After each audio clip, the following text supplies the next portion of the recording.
My truck's engine ticked as it cooled in the mountain air, the only sound breaking the silence that surrounded the cabin. 6 hours of driving from Denver had brought me here, to this isolated research station that looked more like a forgotten hunting lodge than anything scientific. The job posting had been sparse on details: caretaker duties, weather monitoring equipment, decent pay for the right person willing to work alone.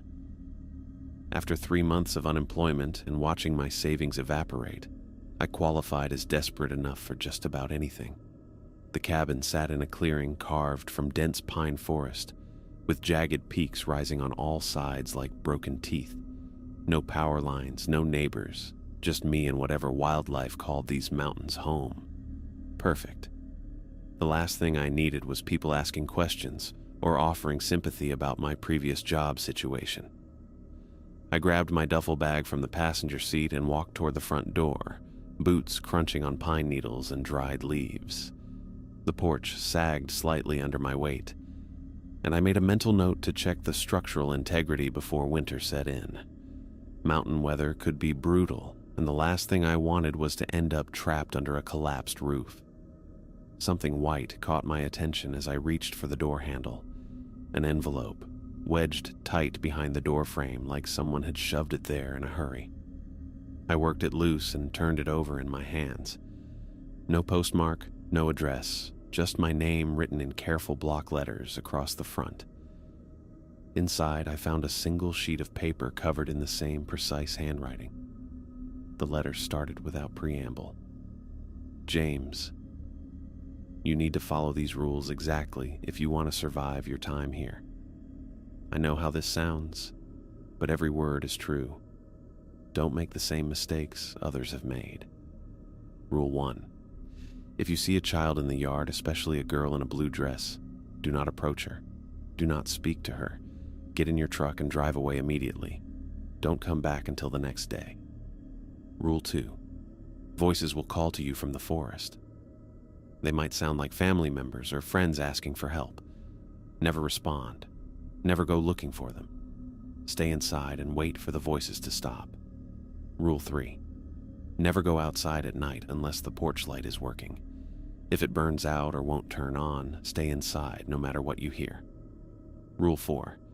Footsteps in the attic always start at 2 a.m. Do not investigate. Do not go up there. The sounds will stop on their own. Rule 5. You'll see a man standing in the trees with red eyes. Don't look directly at him. Don't acknowledge him. Close the curtains and wait for him to leave. These aren't suggestions. Your life depends on following them exactly. Good luck. David. I read through the letter twice, then laughed out loud. The sound carried across the clearing and bounced back from the tree line, startling a few birds into flight. Classic hazing ritual. Every remote job had someone trying to spook the new guy with local legends and ghost stories. David, whoever he was, had put serious effort into this one. The rules were specific enough to seem genuine while being completely ridiculous. A girl in a blue dress, voices from the forest, red-eyed men in trees. It read like a bad horror movie script. I folded the letter and headed inside, leaving the door open behind me to let in fresh air. The cabin's interior was basic but functional. A kitchen with outdated appliances took up one corner, while a stone fireplace dominated the opposite wall. 2 doors led to what I assumed were bedrooms, and a pull-down ladder near the back provided access to the attic.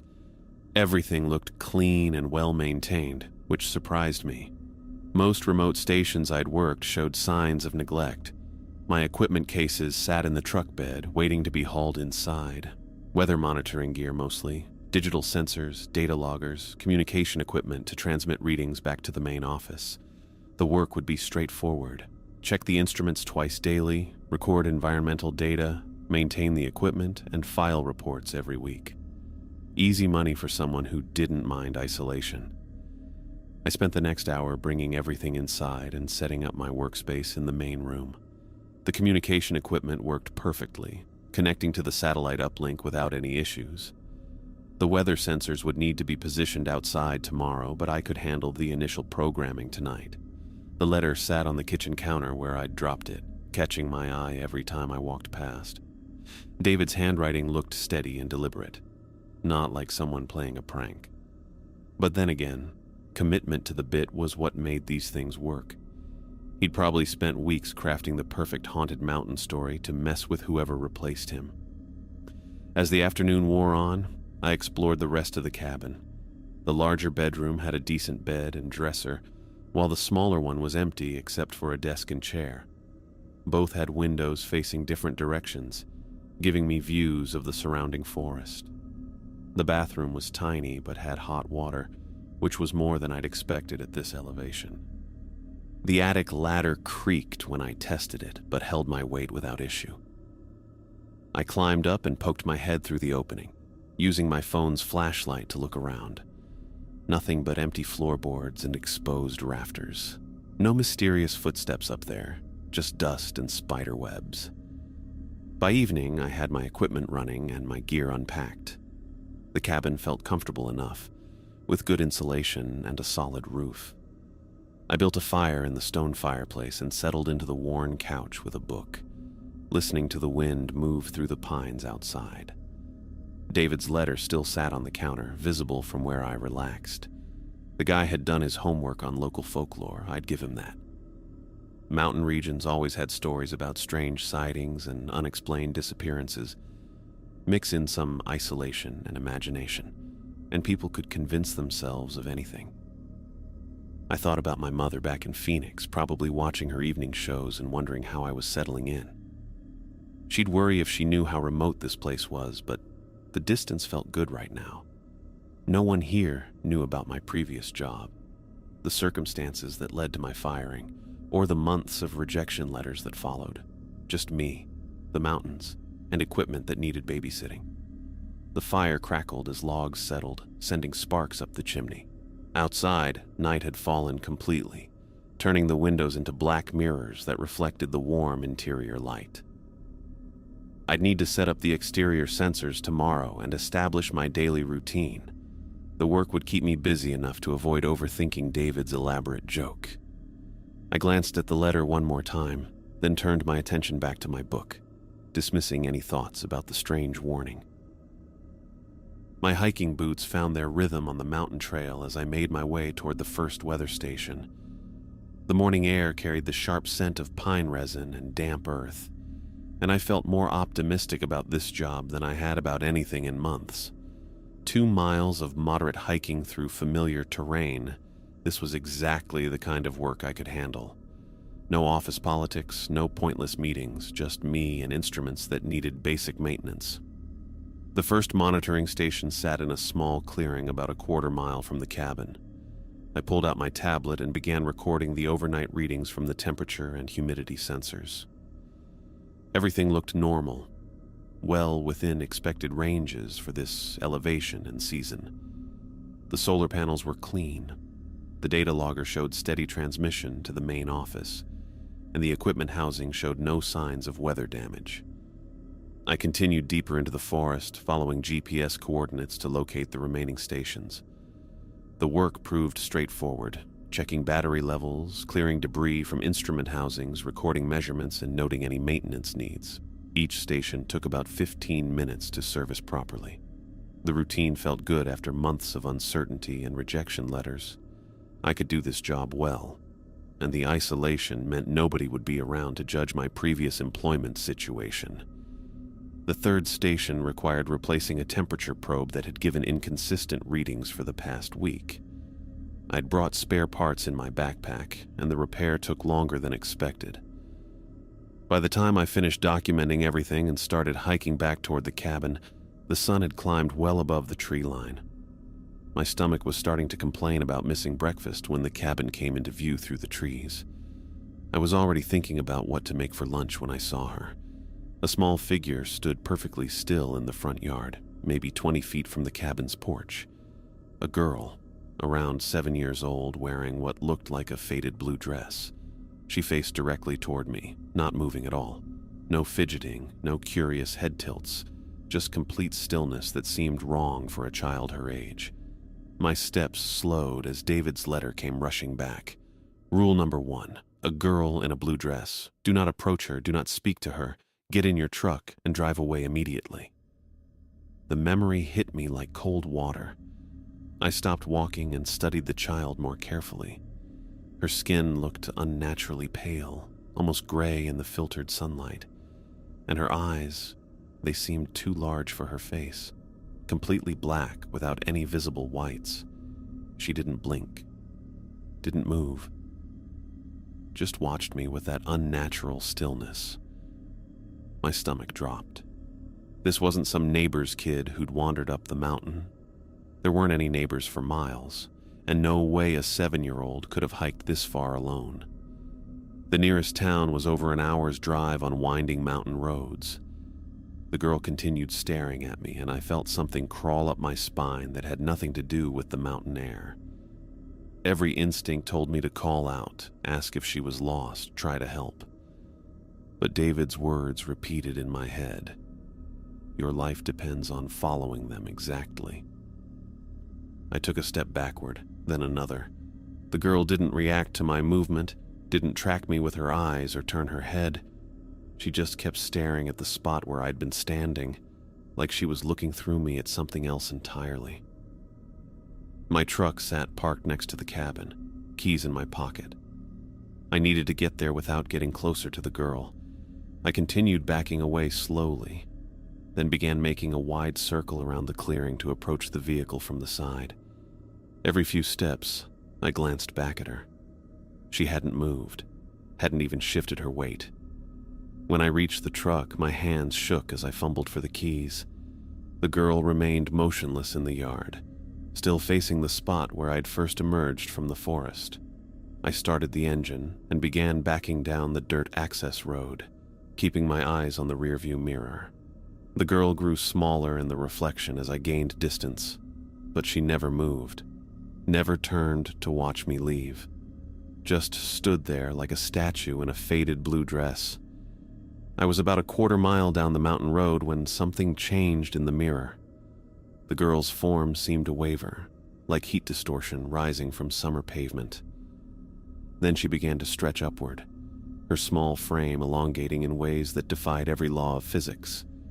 Her arms multiplied, sprouting from her torso in impossible directions.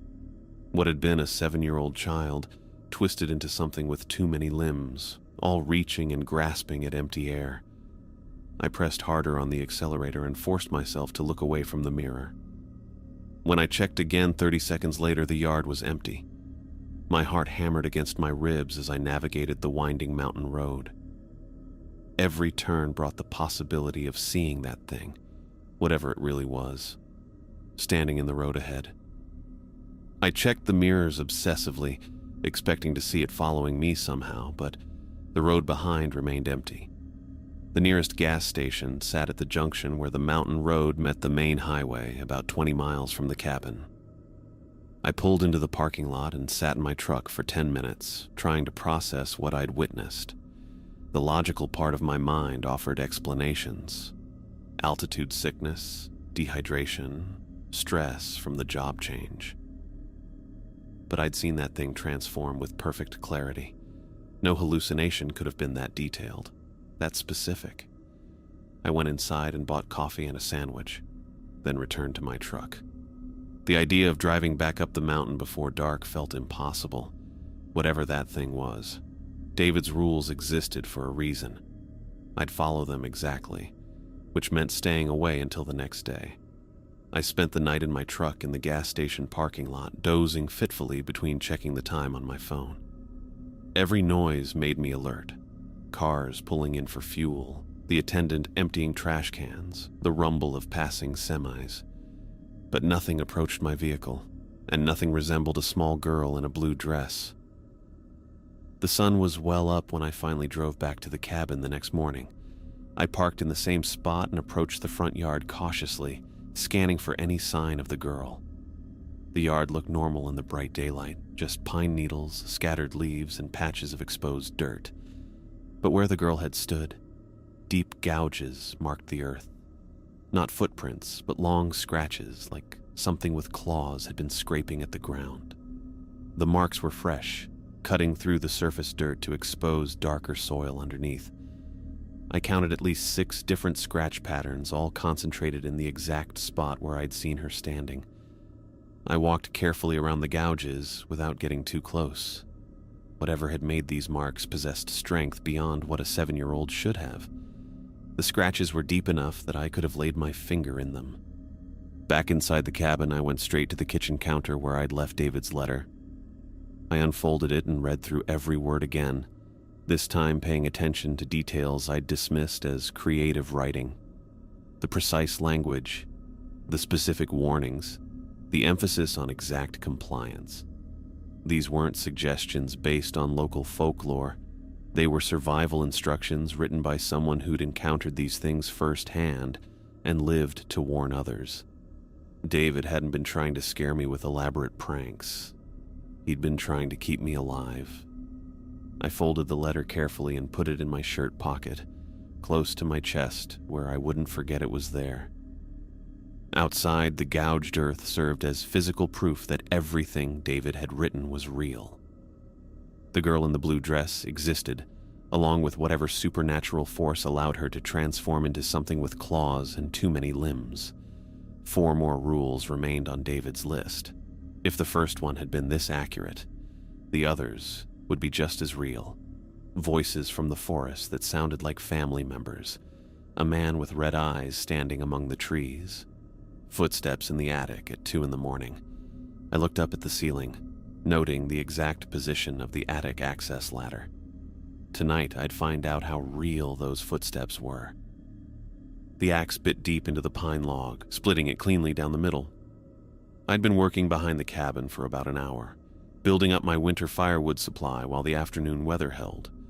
The routine felt good, something normal and productive after yesterday's encounter with whatever that thing in the blue dress had been. My shoulders ached from the repetitive motion, but the physical work helped keep my mind focused on practical matters. The woodpile was getting respectable when I heard my mother's voice calling from the forest. "James?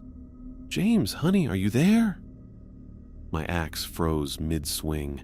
The voice was perfect, her exact tone, the slight rasp she'd developed from years of smoking, even the way she drew out the second syllable of my name when she was worried.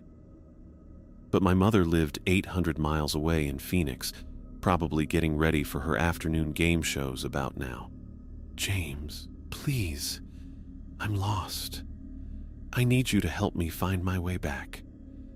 The voice came from deeper in the trees, maybe 100 yards into the forest. My hands tightened on the axe handle as David's rules came flooding back. Rule number 2, voices will call to you from the forest. They might sound like family members or friends asking for help. Never respond, never go looking for them. "James, I can hear you out there. Why won't you answer me? I'm scared." Every instinct I had screamed at me to call back, to drop the axe and run toward that voice. My mother had never been to Colorado, had no way of reaching this place, but the desperation in her tone sounded completely real. She was pleading now, her voice breaking like she was crying. "Please, honey, it's getting dark and I can't find the path. I just need you to call out so I can follow your voice." I forced myself to lower the axe and walk slowly toward the cabin's back door.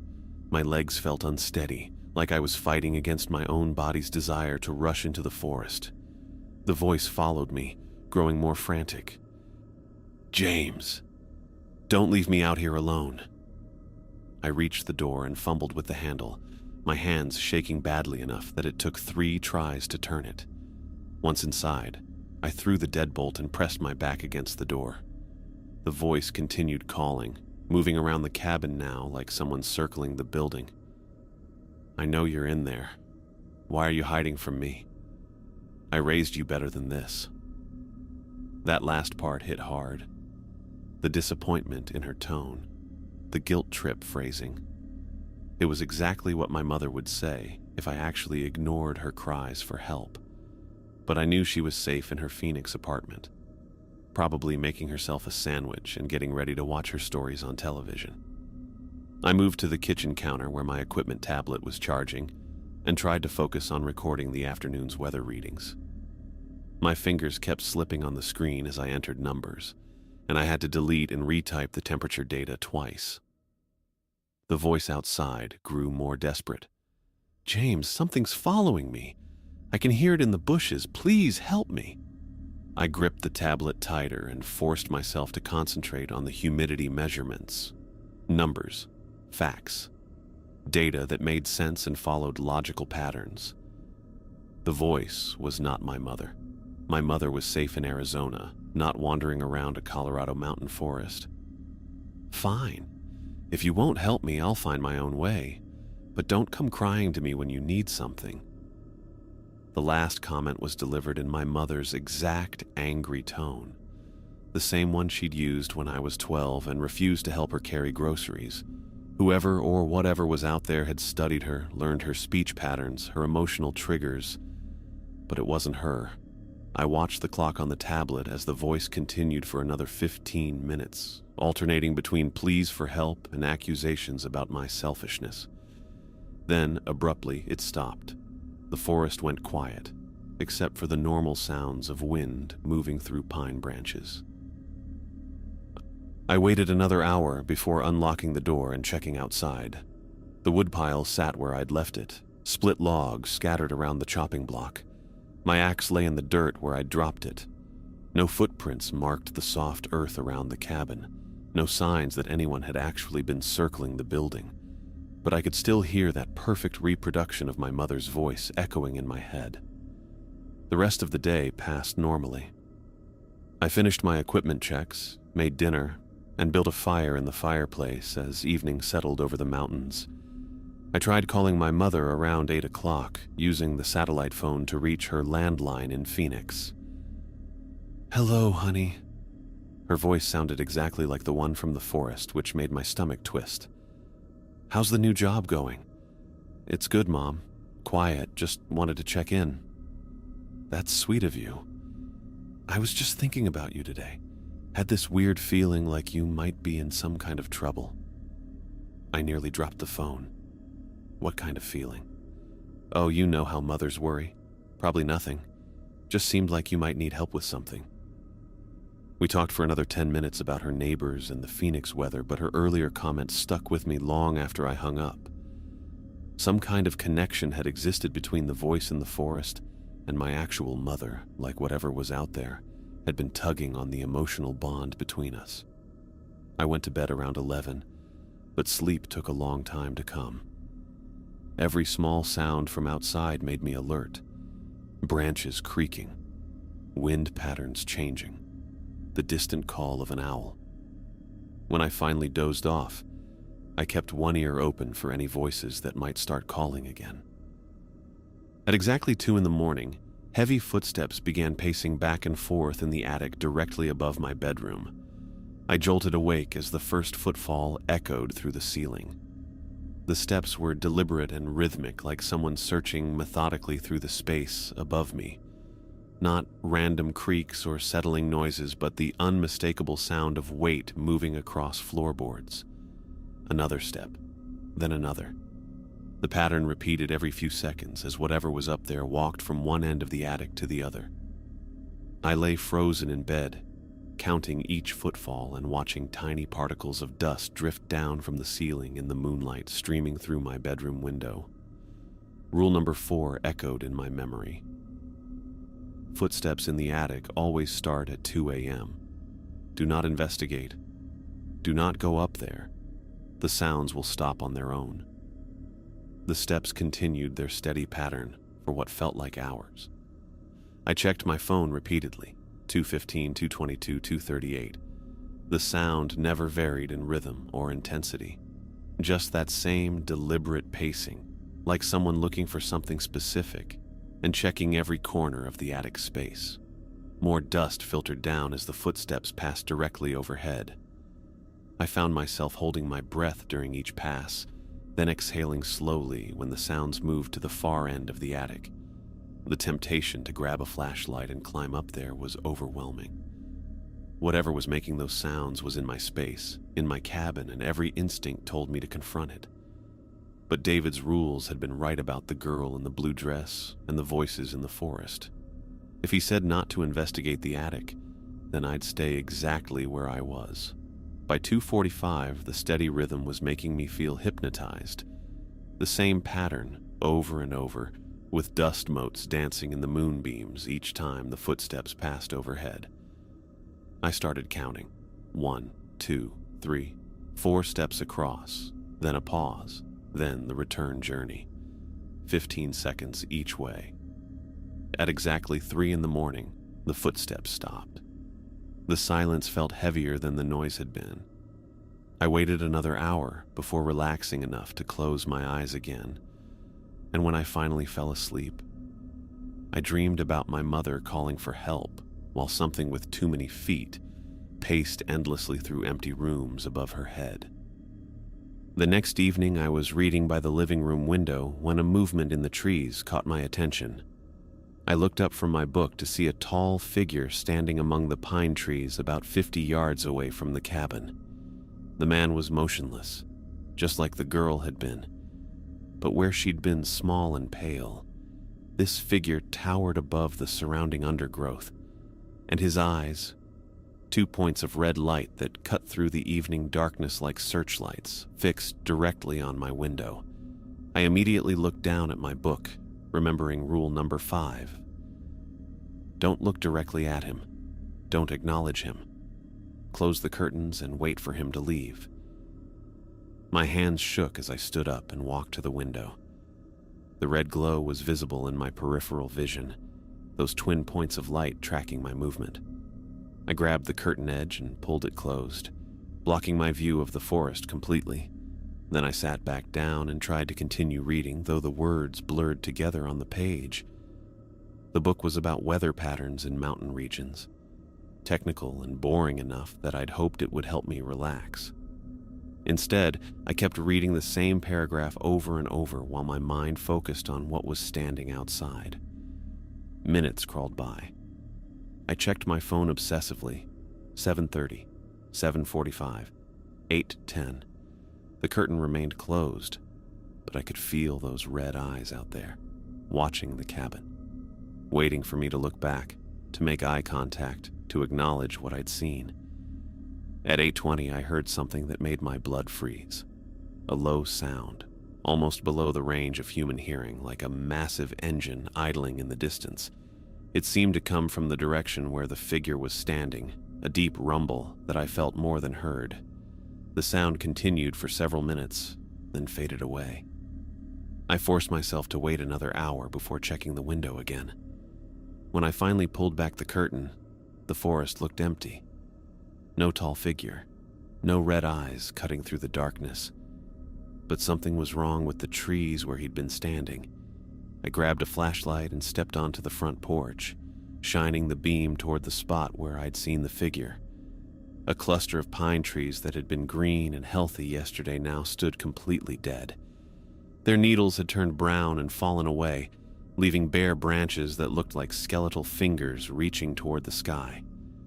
The bark had turned black and cracked, as if something had sucked all the life out of them in a matter of hours.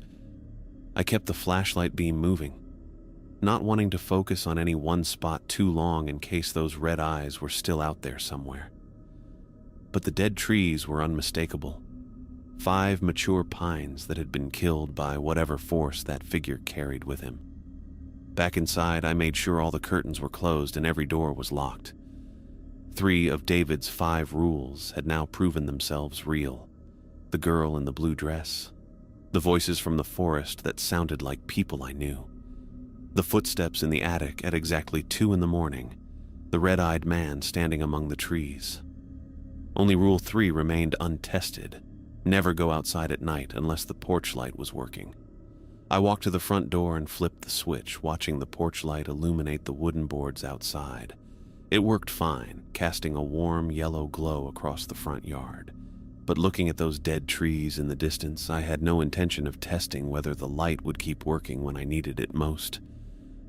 I was making my rounds to check the evening equipment readings when I heard the generator coughing behind the cabin. The sound wasn't right, a stuttering rhythm that meant fuel flow problems or worse. I'd been putting off a thorough inspection for 2 days, but the equipment couldn't afford to lose power overnight.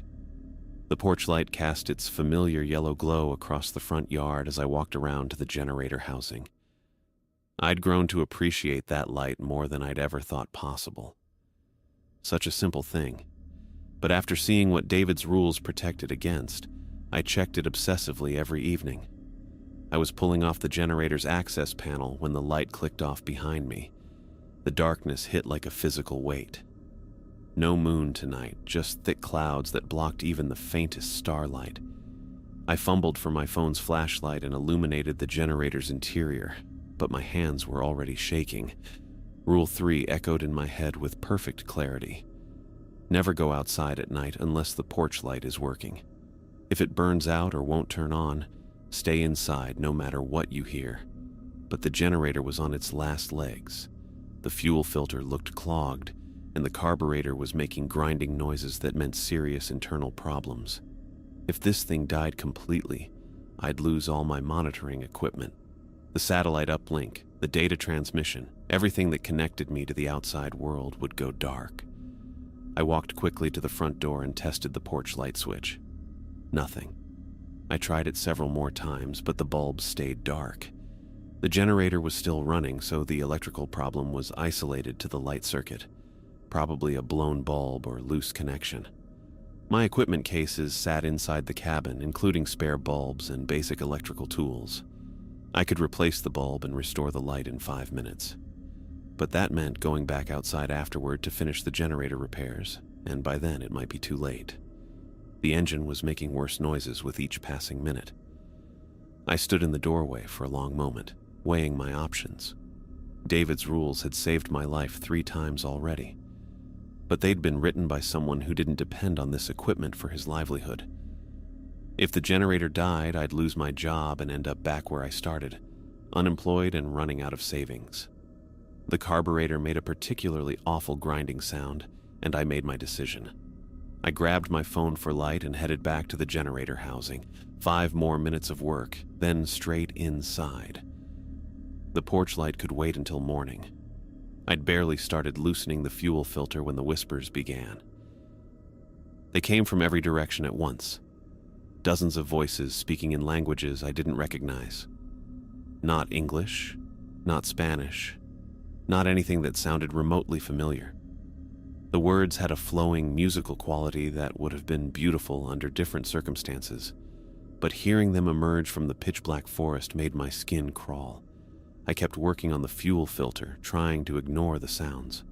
My phone's flashlight created a small bubble of visibility around the generator, but beyond that circle lay complete darkness. The whispers grew louder, more insistent, like a crowd of people having urgent conversations just outside my range of vision. Something moved between the trees to my left. I caught the motion in my peripheral vision. A shadow sliding from one trunk to another in a way that didn't match the wind patterns. There was no wind tonight anyway. The air sat perfectly still, which made the whispering voices even more unnatural. More movement this time to my right, then directly behind me. The shadows were circling the cabin, keeping just beyond the reach of my phone's light. But they moved wrong, flowing like liquid rather than following the solid shapes of anything real. The fuel filter finally came loose, and I examined it in the phone's glow, completely clogged with debris and old gasoline residue. I'd brought a spare in my equipment case, but it was inside the cabin. The generator couldn't run much longer with this level of blockage. The whispers suddenly stopped, leaving a silence that felt heavier than the noise had been. I lifted my head from the generator and listened carefully. Nothing. No wind in the trees, no distant traffic sounds, no normal nighttime forest noises. Just my own breathing and the generator's labored coughing. Then I heard footsteps circling the cabin. Heavy, deliberate steps that moved steadily through the pine needles and fallen leaves. Whatever was making them was large, much bigger than the girl in the blue dress. The footsteps maintained a constant distance from the building, like something was pacing around the perimeter while staying just outside the reach of any light. I abandoned the generator and stood up slowly, keeping my phone's flashlight pointed at the ground. The footsteps continued their circuit, and I could track the position by sound alone. Behind the cabin now, moving toward the front, passing the front yard, heading around to the other side. When the footsteps reached the point directly opposite from where I stood, I bolted for the front door. My feet pounded across the wooden porch boards as the footsteps changed direction to follow me. Whatever was out there was fast. I could hear it crashing through the underbrush, no longer bothering with stealth. I grabbed the door handle and turned it, but the door barely budged. Something was pushing against it from outside. I threw my full weight against the door, my shoulder driving into the wooden surface. The pressure from outside was incredible, like trying to hold back a linebacker. But there was nothing visible on the other side of the door's small window, just darkness pressing against the glass. I braced my feet against the porch boards and used every muscle I had to force the door closed. The invisible resistance fought back, and for several terrifying seconds I thought I was going to lose. Then, abruptly, the pressure vanished. The door slammed shut so hard that the impact rattled the windows. I threw the deadbolt and backed away from the door, my chest heaving. Whatever had been out there was gone, but I could still feel its presence lingering like a bad smell. I checked every window to make sure the curtains were closed, then sat down at the kitchen table to wait for morning. The generator coughed twice more and died around midnight, taking all my equipment with it. I woke up to brilliant sunshine streaming through gaps in the bedroom curtains. My first thought was checking the front door for damage. I'd heard stories about bears trying to break into mountain cabins, though that wouldn't explain the shadows or whispers. The door's exterior told a different story entirely. 4 parallel gouges ran from the top of the doorframe nearly to the bottom, each one deep enough to expose the raw wood beneath the paint. The marks looked like claw marks, but they were enormous, at least 3 feet long and spaced too wide apart for any animal I could identify. Whatever had made them possess strength beyond anything natural. The scratches had carved completely through the paint and well into the wood itself. I walked around to check the generator housing. The access panel lay on the ground where I'd dropped it, and the fuel filter sat next to the engine. But the generator itself was completely destroyed. The engine block had been cracked open like an eggshell, and every component inside was twisted into unrecognizable metal fragments. It looked like something had taken a sledgehammer to every piece of machinery. No repair was possible. I needed a completely new generator, plus replacement parts for any monitoring equipment that had been damaged by the power loss. The nearest place that might have what I needed was the hardware store in town, about 20 miles down the mountain road. I spent an hour documenting the equipment damage and calculating what I'd need to buy. The satellite uplink had backup batteries that would last another day or two, but everything else was dead until I restored power. I made a list of parts and tools, grabbed my wallet, and headed for the truck. The drive to town felt like emerging from a nightmare into normal reality. Traffic lights, street signs, people walking dogs and washing cars in their driveways. I'd only been on the mountain for 4 days, but the ordinary suburban world already felt foreign after what I'd experienced. The hardware store had most of what I needed, though the generator was expensive enough to make me wince. The clerk was friendly and helpful, asking about my project and offering advice on installation. I didn't mention the supernatural claw marks or shadow creatures that had destroyed the original equipment. Just a routine replacement for a worn-out generator at a remote work site. I loaded everything into the truck and stopped for lunch at a diner before heading back up the mountain. The normalcy felt therapeutic. Other customers chatting about local news, the waitress refilling coffee cups, the smell of bacon and fresh bread. Part of me wanted to stay in town, get a motel room, and pretend the mountain cabin didn't exist. But I had a job to finish and equipment to protect. David's rules would keep me safe as long as I followed them exactly. Last night had been a test of my resolve, and I'd almost failed by staying outside after the porch light died. Tonight I'd be more careful. The sun was setting by the time I reached the cabin with my new equipment. I parked next to the front porch and started unloading the generator. planning to set it up in the morning when I had better light. Everything looked normal in the fading daylight. No signs of the previous night's supernatural activity. I unlocked the front door and stepped inside, then froze completely. Words covered the kitchen wall in dark red lettering, written in the same block print as David's original letter. But these weren't David's rules. Someone or something had rewritten all 5 rules in what looked like dried blood. Rule 1. Go outside when you see the child. Follow her into the forest. Rule 2. Answer the voices when they call. They have important messages for you. Rule 3. Always go outside at night, especially when the lights fail.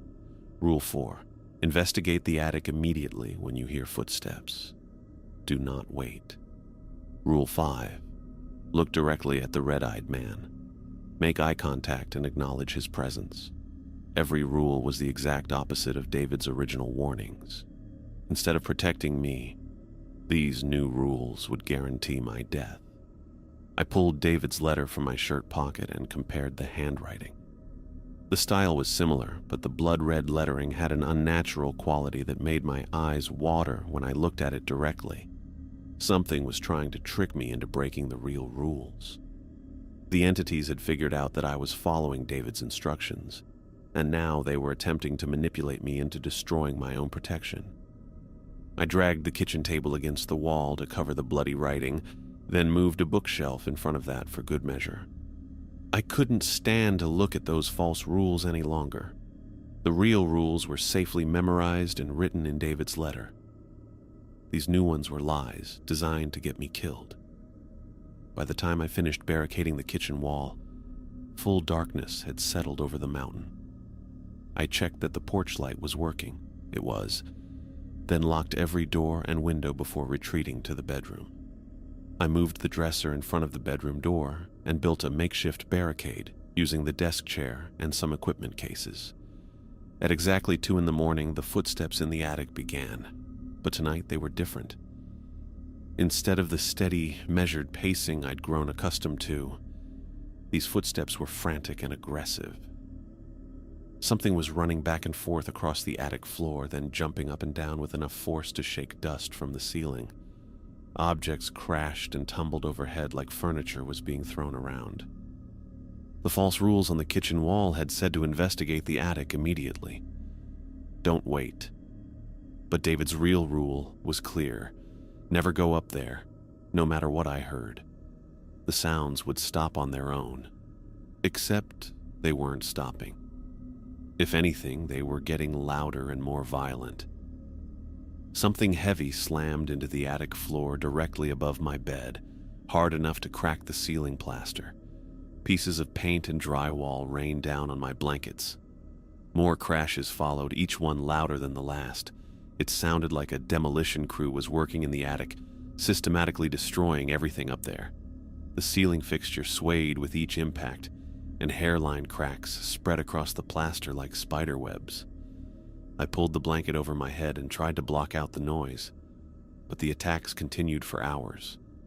Whatever was in the attic was running out of patience, and the peaceful footsteps of previous nights had turned into an all-out assault on the cabin's structure. When morning finally came, the ceiling above my bed looked like it might collapse at any moment. I spent the day moving my most essential equipment to the truck and working on temporary ceiling supports using lumber from my supplies. The damage from the previous night's attic assault looked worse in daylight, long cracks spreading across the plaster like fractured ice, chunks of drywall hanging loose, and the ceiling fixture barely holding on by its electrical wires. Whatever was up there had been trying to break through, and I doubted the structure would survive another night of that violence. The 5th night arrived with an unnatural stillness that made my skin crawl. No wind stirred the pine branches. No normal forest sounds echoed from the darkness. Even the usual creaking of the cabin's wooden frame had gone silent, as if the building itself was holding its breath. I was checking the porch light for the 3rd time when I saw her standing in the yard. The girl in the blue dress had returned, but she wasn't alone. Behind her, barely visible between the trees, The red-eyed man's tall silhouette watched from the forest edge. His crimson gaze cut through the darkness like twin laser beams, fixed on the cabin windows. The child remained motionless in her usual spot, but something was different about her stance tonight. Her head was tilted at an unnatural angle, and her two large black eyes reflected the porch light with an oily sheen. I backed away from the window and closed the curtains, my hands shaking as I secured the fabric.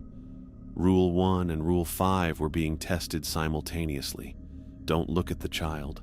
Don't acknowledge the red-eyed man. But having both entities present felt like a coordinated attack rather than random supernatural activity. The voices started before I could retreat to the bedroom. "James, we need your help." My father's voice called from the forest, even though he'd been dead for 5 years. "Your mother is trapped up here in the mountains. She's hurt and can't walk. Son, please come find us." That was my grandfather's voice, dead for 15 years, but speaking with the same gentle authority I remembered from childhood. "We've been waiting for you to help us get home." More voices joined in. My Aunt Sarah, my high school friend Mike, my college roommate Danny, all of them calling my name, all of them claiming to be lost or injured and needing my assistance.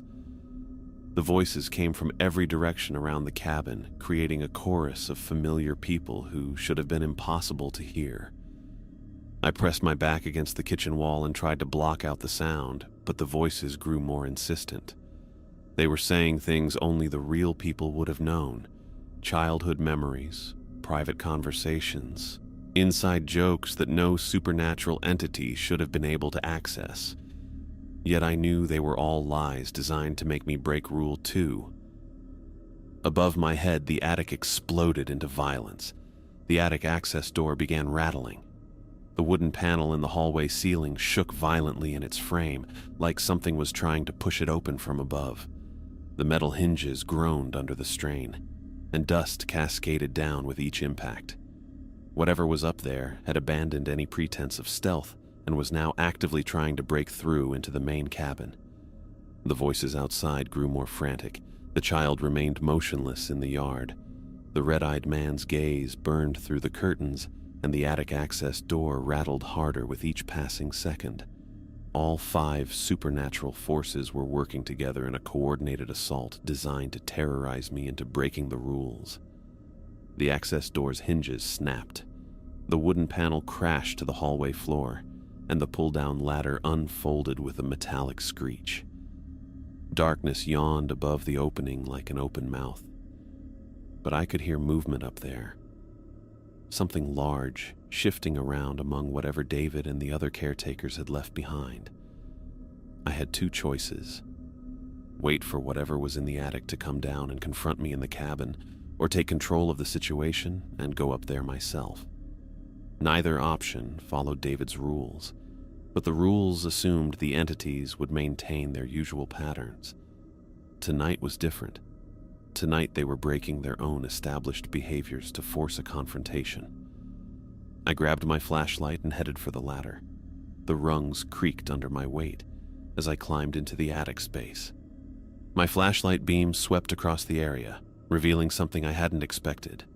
The space was filled with belongings from previous caretakers. Cardboard boxes lined the walls. Plastic storage containers sat stacked in corners, and personal items were scattered across the floor like someone had been searching through them. I moved deeper into the attic, stepping carefully around the debris. Most of the boxes contained clothes and books, but others held more interesting items. Photo albums showing different people at the cabin over the years, personal journals bound in worn leather, equipment manuals for weather monitoring gear that looked decades old. I opened the nearest journal and found entries dated from 1987. The handwriting belonged to someone named Robert Chen, who documented the same supernatural encounters I'd been experiencing. The girl in the blue dress. Voices calling from the forest. Footsteps in the attic at 2 a.m. The red-eyed man standing among the trees. Another journal from 1994 belonged to Sarah Martinez. Her entries described identical experiences with slightly different variations. The voices had sometimes sounded like her sister instead of her mother, and the attic footsteps had been accompanied by scratching sounds. But the basic pattern was the same, right down to the specific times and locations. I found journals from 2001, 2008, 2015, and several other years.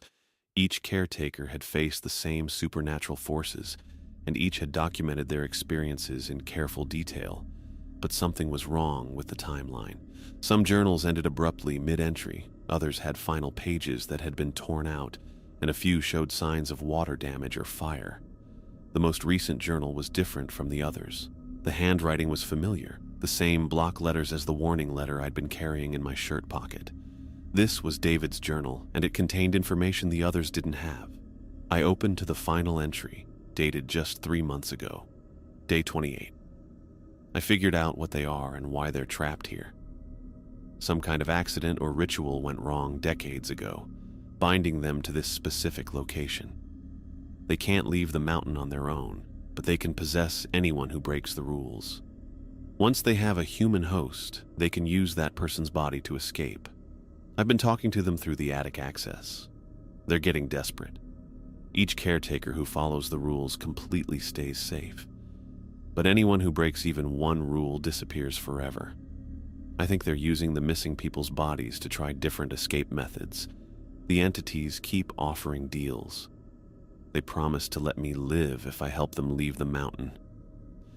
But I've seen what happened to the others who agreed. Their bodies become empty shells while something else moves around inside. I'm leaving tonight. I've written instructions for the next caretaker, but I doubt they'll listen. No one ever believes the warnings until it's too late. If whoever finds this journal is smart, they'll burn this place down and walk away. Don't try to help the entities. Don't try to understand them. Just run. Laughter echoed from below me. A child's giggle drifted up through the attic access opening, clear and musical and completely wrong. The girl had gotten inside the cabin while I was reading David's journal. She was directly below me now, standing in the hallway where the ladder led down. I crept to the access opening and peered down carefully. The hallway looked empty, but the laughter continued.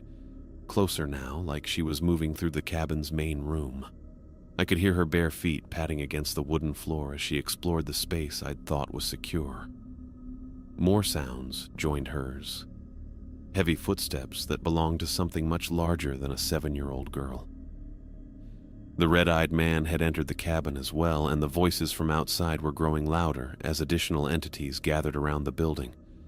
I had to get down there. Whatever was happening in my cabin, I couldn't face it from the attic.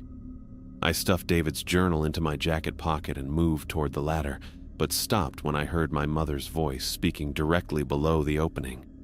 "James, honey, we've been waiting for you to join us." I looked down and saw them all gathered in the hallway. The girl in the blue dress stood directly beneath the ladder, her pale face turned upward toward me. Her black eyes reflected my flashlight beam like mirrors, and her smile showed too many teeth arranged in rows like a shark's mouth. Behind her, the red-eyed man's tall form filled the narrow hallway. His eyes blazed with that familiar crimson light, but now I could see his face clearly. The features were human but wrong, as if someone had tried to build a person from memory and gotten the proportions slightly off. His mouth was too wide, his nose too narrow, and his skin had the waxy texture of something that had never been truly alive. Shadowy figures pressed against the walls, vague human shapes that represented the voices I'd been hearing. They shifted and flowed like smoke, but I could make out familiar facial features in their dark forms. My father's jawline, my grandfather's gentle eyes, my Aunt Sarah's curly hair. They were wearing the faces of my dead relatives like masks. "Come down, James." The girl's voice was sweet and innocent, but it came from that mouth full of predator teeth. "We want to make you an offer." "We can help each other," the red-eyed man said. His voice was deep and resonant, like sound echoing from the bottom of a well. "You help us leave this mountain, and we let you walk away unharmed. All you have to do is break one little rule. added the shadow wearing my father's face. Just one. Step outside without the porch light working. Acknowledge our presence. Follow the child into the forest. It's so simple. We've been trapped here for so long, whispered the girl. We just want to go home. Don't you want to go home too? They waited for my response, all of them looking up at me with eyes that weren't quite human. The offer was tempting in its simplicity. Help them escape and they'd leave me alone. But David's journal had made it clear what would happen to anyone who agreed to their deal. No, I said. I'm not helping you. The girl's smile vanished instantly. Her face twisted with rage, and when she opened her mouth, a sound like breaking glass emerged. The red-eyed man's eyes blazed brighter, and the shadow figures began moving faster, their forms becoming more solid and defined. Wrong answer, the girl hissed. They attacked all at once. The girl launched herself at the ladder with inhuman speed, her small hands grabbing the rungs and pulling her upward like a spider. The red-eyed man reached up with arms that stretched impossibly long, his fingers extending toward my feet. The shadow figures flowed up the walls and across the ceiling, reaching for me from every direction. But something was wrong with their attack. As soon as they got close to me, they slowed down, as if they were moving through thick liquid. The girl's clawed hands stopped just inches from my legs, straining against some invisible barrier. The red-eyed man's extended arms couldn't quite reach the attic opening. The shadow figures pressed against the edge of the access but couldn't pass through. David's rules had protected me somehow. Following them exactly had created some kind of shield that the entities couldn't break through. They could threaten and cajole and try to trick me into breaking the rules myself, but they couldn't force me to violate them. The girl screamed with frustration and dropped back to the hallway floor. The red-eyed man's eyes flared with such intensity that I had to shield my face from the light. The shadow figures writhed and twisted, their forms becoming more chaotic as their rage grew. Then the cabin began to burn. It wasn't normal fire. Flames the color of fresh blood erupted from the walls and floor, spreading with supernatural speed through the building's wooden frame. The fire gave off no heat, but it consumed everything it touched, turning solid matter into ash within seconds. I scrambled back from the access opening as flames shot up through the ladder. The attic floor beneath my feet began smoldering, and I could smell the acrid scent of burning wood mixed with something else, something organic and foul that made my stomach turn. The entity's screams echoed from below as the supernatural fire spread through the cabin. They weren't trying to escape. They were feeding the flames, using their rage and frustration to fuel the destruction. If they couldn't possess me, they'd burn down everything around me and trap me in the inferno. I crawled to the far end of the attic where a small ventilation grate provided access to the outside. The metal was hot to the touch, but I kicked it out and squeezed through the opening onto the cabin's roof. The entire structure was now engulfed in those strange red flames that consumed without heat. I slid down the roof slope and dropped to the ground near my truck. The keys were in my pocket. The engine started immediately, and I reversed down the dirt access road as fast as I dared in the darkness. In my rearview mirror, the cabin looked like a torch against the night sky, but the fire wasn't spreading to the surrounding forest. It was contained somehow, burning only what the entities wanted destroyed. By the time I reached the main road, the flames had consumed everything. The cabin, the generator housing, even the weather monitoring equipment. All of it reduced to ash and twisted metal. But the trees around the clearing remained untouched, and I knew the entities were still there, still trapped, still waiting for the next caretaker who might be foolish enough to break David's rules. The drive to Boulder took 4 hours through winding mountain roads, and I made it without stopping once. My hands gripped the steering wheel so tightly that my knuckles had gone white, and every few minutes I checked the rearview mirror expecting to see red flames or glowing eyes following me down the highway. But there was nothing behind me except empty asphalt and darkness. The Forest Service office didn't open until 8 in the morning, so I sat in their parking lot and watched the sun rise over the city. Normal people were starting their normal days, commuting to work, walking dogs, buying coffee. I'd forgotten what ordinary life looked like after 5 nights of supernatural terror. When the receptionist arrived, I was waiting by the front door with my story prepared. Gas leak in the cabin's propane system. Explosion around midnight. I'd barely escaped with my equipment and truck. The whole structure was gone, along with all the weather monitoring gear. The duty officer, a middle-aged woman named Patricia Wong, listened to my report with increasing skepticism. She pulled up satellite images on her computer and confirmed that something had indeed burned at the coordinates I'd provided. The clearing showed a blackened area where the cabin had stood, but the surrounding forest remained untouched. "That's unusual for a gas explosion," she said, studying the images. "Usually, we see more collateral damage to nearby vegetation." "Maybe the tank was smaller than I thought," I said. "I'm not an expert on propane systems." She asked for more details about the explosion, what I'd been doing when it happened, whether I'd smelled gas beforehand, if I'd heard any warning sounds. I stuck to my story about being outside working on the generator when the blast occurred. The lies came easily after what I'd actually experienced. Patricia filed an incident report and assured me that a team would investigate the site within the next few days.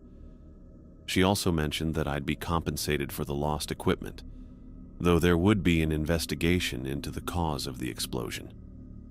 I signed several forms and left my contact information, then drove back to my apartment in Denver.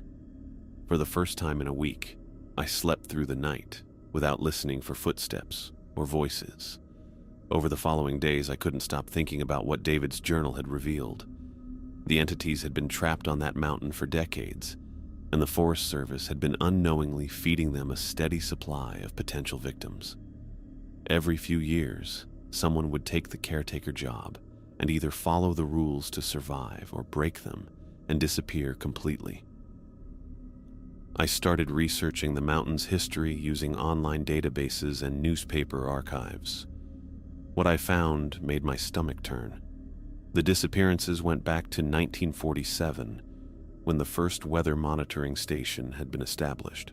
A Forest Service employee named Thomas Mitchell had vanished after 3 weeks on the job, leaving behind no trace except his abandoned truck. The official report blamed a hiking accident, though no body was ever recovered. Similar incidents occurred every few years after that. Robert Chen in 1987, the same name I'd seen in one of the attic journals. Sarah Martinez in 1994.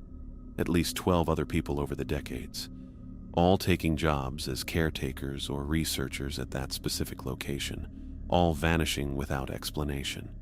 The pattern was always the same. Someone would take the isolated position, work alone for a few weeks, then disappear entirely. Their vehicles would be found parked near the cabin, personal belongings left behind, no signs of struggle or foul play.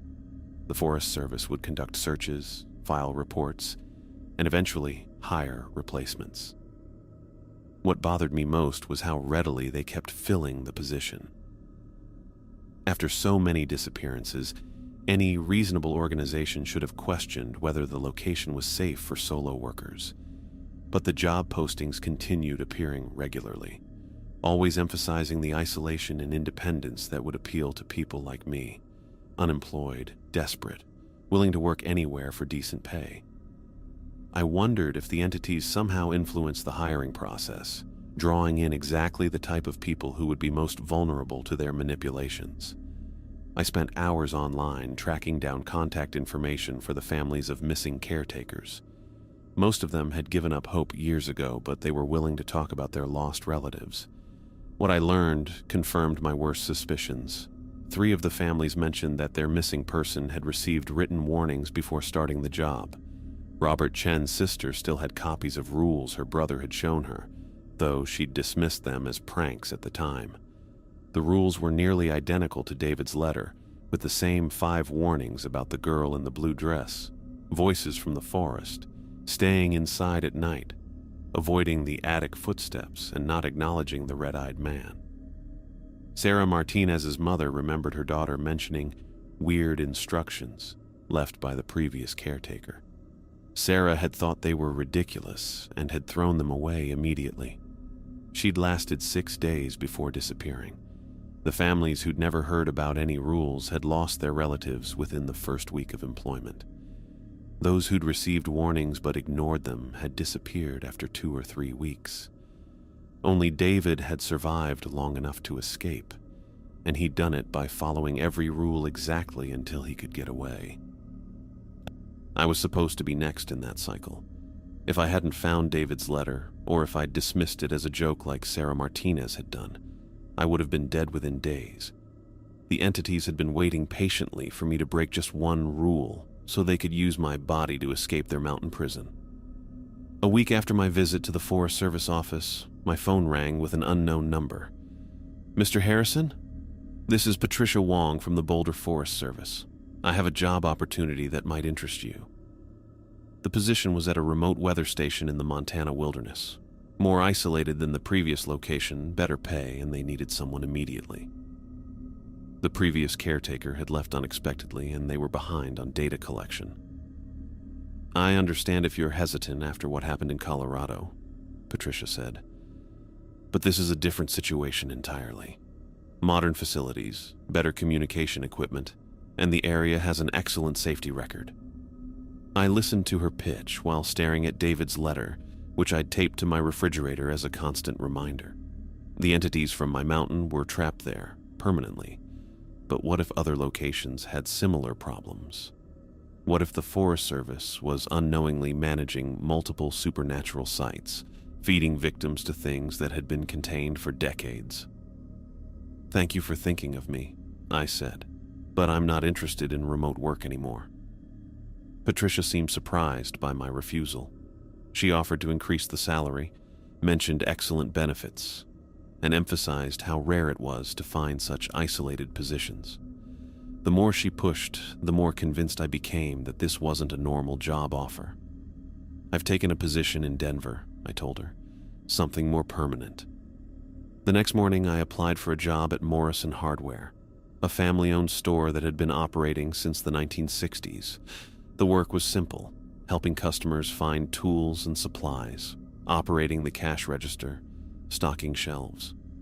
The pay was significantly less than what the Forest Service had offered, but the store was located in the middle of town with plenty of foot traffic and normal human interactions. The owner, an elderly man named Frank Morrison, hired me on the spot after I demonstrated my knowledge of weather monitoring equipment and outdoor gear. I didn't mention my recent experiences in the mountains, just that I'd decided to leave field research for more stable employment. Working at the hardware store felt like a return to sanity. Customers came in with practical problems, leaky faucets, squeaky hinges, gardens that needed fertilizer. These were issues that could be solved with the right tools and a little knowledge. No supernatural rules, no entities trying to possess human hosts, no voices calling from dark forests. But I couldn't forget what I'd learned about the pattern of disappearances. David had escaped and tried to warn future caretakers by leaving his letter, but one warning wasn't enough. People would keep taking those jobs, and some would ignore the rules or never receive them at all. I made photocopies of David's original letter and researched how to distribute warnings more effectively. Anonymous emails to hiking forums, posts on websites dedicated to Forest Service employment, comments on job boards where similar positions might be advertised. I couldn't prevent people from taking dangerous jobs, but I could make sure the information was available for anyone willing to look for it. Late at night, when the hardware store was closed and I was alone in my apartment, I sometimes thought about those entities still trapped on their mountain. The girl in the blue dress standing motionless in empty clearings, the red-eyed man watching from between dead trees, the voices calling to no one, offering false comfort and deadly lies. They were still there, still waiting. Sooner or later, someone would take that caretaker position. Maybe they'd receive David's warnings and follow them carefully like I had. Maybe they'd dismiss them as pranks and break the rules within days. Or maybe they'd never get any warnings at all. and the entities would have a fresh victim to work with. The Forest Service would hire replacements until they found someone desperate enough or foolish enough to ignore the signs. The cycle would begin again, and those things would keep trying to escape their prison, one human host at a time. I kept David's letter in my wallet as a reminder that some jobs aren't worth taking, no matter how good they look on paper. The mountains were full of beautiful, isolated places that seemed perfect for starting over, but some of them were hiding things that should never be set free.